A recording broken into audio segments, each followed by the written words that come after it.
Alrighty. I am Corey Thonin. This is Patrick Dolan. Hello, Patrick. Hello. Alright, so we're here to discuss Lightning, despite the teams that we're currently playing in the background. We will go over quite a few topics, have a few fun things to talk about.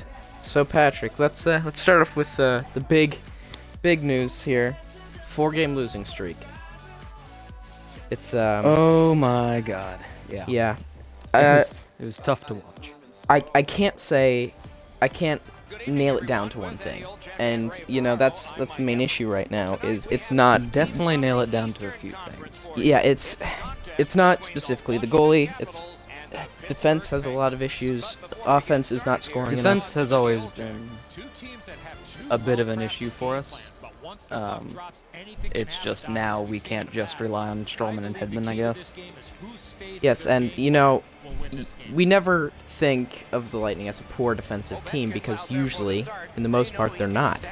They are generally a pretty solid defensive team. Maybe that has something to do with the goalie itself, and maybe that's something we've taken for granted, But we've had a Vezina contending Vezina Trophy contending goalie for how long now? I mean, since 2014 when we got him from the Blues. So, or the Senators, sorry. We got him from the Senators. And, yeah. And we traded him for Corey Conacher, and we ended up getting Corey Conacher in the last year. And he plays now in Syracuse. And obviously, as you know, Ben Bishop starting goalie tonight against Buffalo. He's back from injury. Very excited. As of tonight. And this can go either way this game tonight. Bishop could end up standing on his head and we get an amazing game and we beat Buffalo and get 2 points. Or if he plays like he played just before he got injured, that is what I'm expecting. Yeah, I'm hoping that the injury helped, Like he got his mind back on task, and they did a interview with Rick Bowness, the Lightning defensive coach, yesterday, and he said that they were playing really well, and that the break they were getting really helped the Lightning's attitude. Yeah, they've been training, and I will say this. Obviously, injuries are a problem, but there are two injuries that have been hurting us real bad when it comes to defensive play. That is Brown and Callahan. Half of our defense comes from their ability to just go in, break up a play, and take away all pressure from the other team, all momentum. We haven't had that at all. We've tried to bring in guys like Earn who will do that, and they just don't work quite as well as Callahan. Yeah, and I can't fault the Syracuse guys. The Tampa Bay Crunch, as I like to call them, are playing really well, and but the issue is that they're not a National Hockey League guys yet, and they're almost there. But that's why they're in the AHL, right? That's to get them ready and keep them always ready to play in the big leagues. And players like Braden Point, they're in that spot, and unfortunately Braden is injured for the foreseeable future. For about another half a month or so, and that's he's got a mighty broken unfortunate. wrist, sprained wrist, something like that. Probably broken wrist. And remember how that affected Tyler Johnson. So took out his whole season, even though he still played. Yeah, and the season after. I mean, he wasn't right till the beginning of this season, and that was pretty awful. Speaking of AHL, there is someone who has been sent down to the AHL that I don't agree belongs there. Slater Cuckoo was recently sent down. Was he? When did that happen? I didn't hear about that. He got sent down fairly recently, and he's been sent down before and scratched from games and in favor of Nestorov of all people. Yeah, I was telling somebody that Slater Cuckoo is literally the least person that I would send down to the Syracuse Crunch. I mean, other than Braden Point, right? He's not a rookie. He's not an AHL player. He's played in the NHL playoffs. He's done really good. He is a really solid Lightning defenseman, and certainly is not what's wrong with this team right now. On top of that, he is also a first-round draft pick. He deserves to be in the AHL just to, train, just to, The defensemen take so long to actually develop and become as good as they can be. I don't see any benefit to taking him out of the NHL. It just hurts his development. It does, yeah, and Slater Cuckoo himself, he's an amazing asset to this team, and there's no reason to send him down. I would send Nesterov down way before I send Cuckoo down, and that's saying something considering Nesterov is definitely an NHL veteran, definitely at this point. He just hasn't. He's a better offenseman recently than he has been a defenseman, and I actually we need was defense saying, is the issue. I was saying he should. We should see how he does as an offensive player, because when he's on defense, he is who we have to fall back on. On offense, when he messes up, falls down, loses the puck, there's still the defense to fall back on. So I think he's Slater actually Cuckoo an and asset. Victor Hedman and Anton Strawman. That's and you say those names and right, you just list off some of our defensive men, right? You got Victor Hedman, Anton Strawman. That's an amazing first pair. Any team in the NHL would kill for that pair. Of course. Hedman going to the All-Star game. Yeah, Hedman definitely going to the All-Star game. We'll get to that later. Then there's second pairing, Jason Garrison and Andre Schuster usually.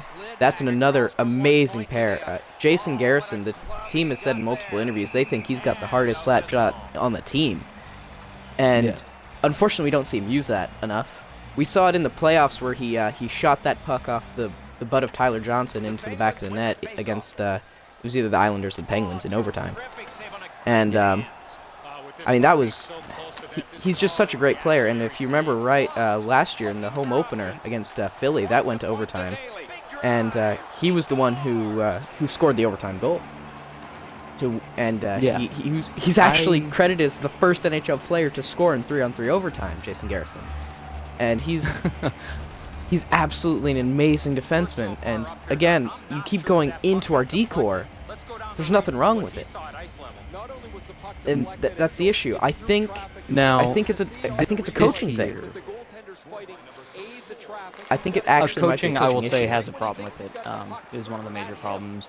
I wouldn't say it's Cooper necessarily. I think Cooper's fine. I think he's been doing fine. Yeah, I think it's the defensive coach. Whoever's in charge of defense needs to get inside these players' heads and tell them, try to correct them. That's what they're there for. I feel like they're not correcting them. Maybe it's because they think they don't need to correct. Like, they're like, this team's been to the Eastern Conference Final, the Stanley Cup Final. They don't need correcting, but they do. It happens. Yeah, they absolutely do. They've been letting in some stuff that they've never done before, and fans are getting frustrated. Has been abysmal recently, which is crazy because and it's really a shame to see. I thought he would be very good, very soon. But he's just not playing physically enough. And that's one thing I want the defensive coaches to hammer into Schuster. He needs to play physically. And the funny thing is, right? He's got his highest goal-scoring season this season so far. It's exactly. I think what they want is for every one of our defensemen to become Hedman or Strawman, and basically become a forward. Yeah, but then they also can't. They want Hedman to become Bobby Orr. That's what it feels like. Yeah. And you can't always get that. You gotta. I just don't understand what's wrong. And I was listening to the Steve Dangle podcast out of Toronto. They cover the Toronto Maple Leafs, and they were talking about us as a team. And they said Adam Wilde, one of the guys who hosts it. Yeah, he came down here on vacation, and he saw two Lightning games at different times. He saw the game before Christmas, where we played, I can't remember who it was now. Vancouver Canucks. It was the Vancouver Canucks. The Canucks. And we lost 4-1 or something like that. And then he came down, or 5-1. That was a 5-1 loss there. And they 5-2 maybe. I don't know. One of those.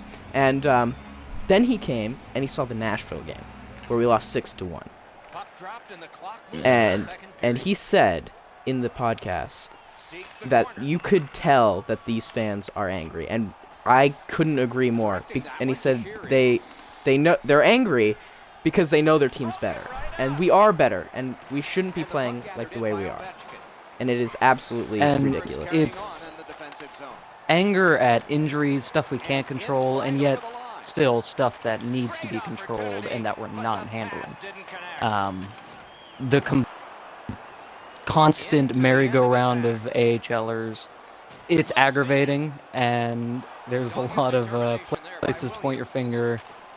But yeah, there's a lot of frustration going on. And, you know, the funny thing is, the Syracuse Crunch are still on top of the North Division in the AHL. That is actually for 7 weeks in a row. They are the top of the North Division, which, congratulations to the Crunch on that. Absolutely outstanding. And from what I hear, they actually still have games in hand on the guy in second place on them. Like 3 or 4 games in hand.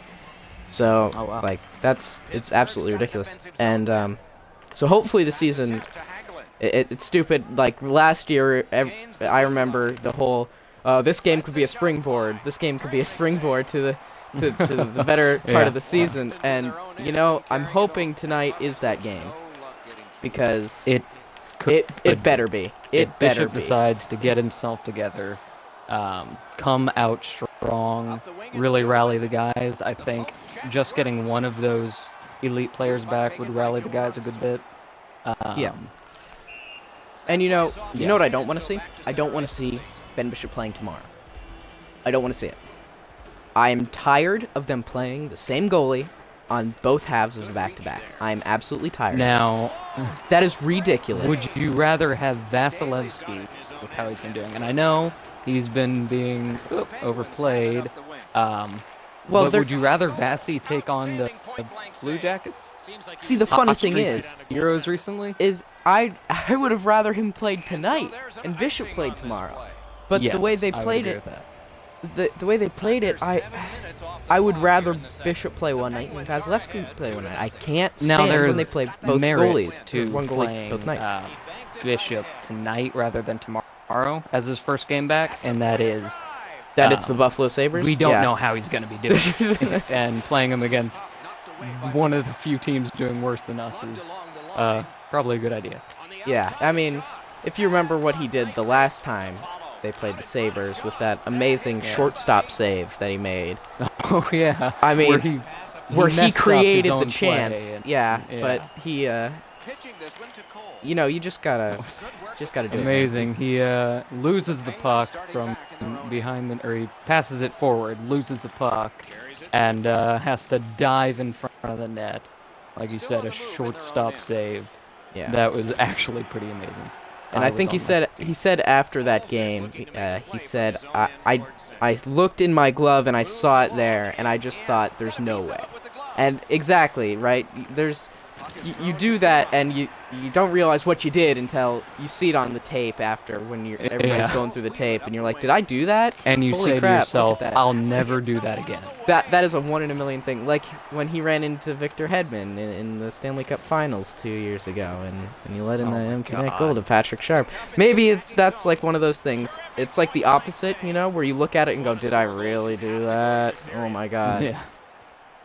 And you know, that's the goal, right? To get to the playoffs. Unless you know, once Crosby. this team gets to the playoffs, this team is like, it'll hurt you when it gets to the playoffs. But the thing is, we need to get to the playoffs. Massive mistakes in the playoffs. Yeah, and you know, Steven Stamkos, right? Injured all the time. I mean, I don't remember the last time he finished a season. Like, it's absolutely ridiculous. Like in the 2014-15 season, love the guy out. to death. And but my God, if he could just stay healthy. Yeah, I mean, I don't understand how he keeps getting injured. I mean, I think it's like a curse with these first overall draft picks, right? I mean, now, a lot of them tend to get injured. Like, well, first rounders in general. I mean, Laine, he was a concussion for Patrick Laine, who, the rookie who was predicted to win the Rocket Richard for most scoring. Yeah. I mean, and he was doing it too, man. He was cutting up the league. Trifling Laine.